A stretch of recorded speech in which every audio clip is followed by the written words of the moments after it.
សក់ស្ទើតែឥឡូវសក់នៅថ្មីដឹកក៏អូនចាក់ចេញទៅហេតុអ្វីទៅមិនគួររំលឹងសន្យាសន្យា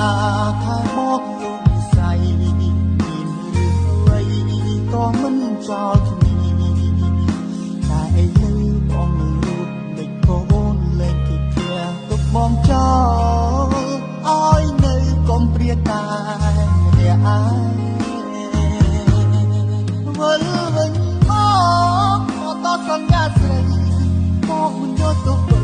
ញកុំព្រួតវេលាឲ្យតែអូនវិលវិញមកទៅចិត្តហើយមិនទុកតាក្នុងចិត្តទេណាអូនអើយអូនកុំបារម្ភអីបើគ្រាបេះដូងចាំ24ម៉ោង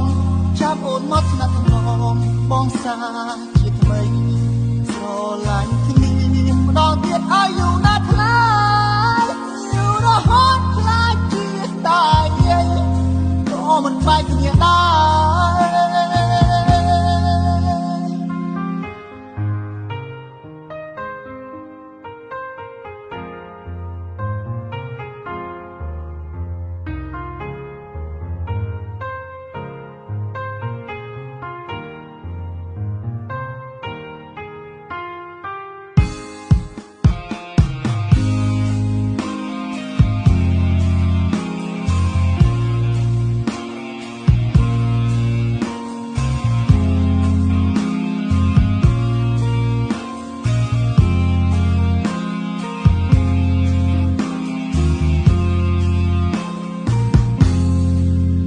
សន្យាថាមកលោកស្រីមានរឿងអ្វីក៏មិនចោលគ្នាតែឥឡូវបងនៅរូបដឹកក៏អូនលេងគេផ្ទះទុកបងចោលឲ្យនៅកុំព្រាតែ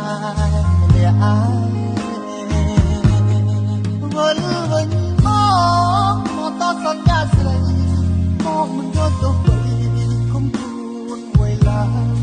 ឲ្យតែអូនវិលវិញមកទៅចិត្តហើយមិនទុកតាក្នុងចិត្តទេណាអូនអើយអូនកុំបារម្ភអីបើគ្រាបេះដូងចាំ24ម៉ោងចាំអូនមកស្នាក់ថ្នមបងសាជាថ្មីស្រឡាញ់គ្នាម្ដងទៀតឲ្យយូរណាស់ថ្លៃយូររហូតខ្លាចជាតើយាយ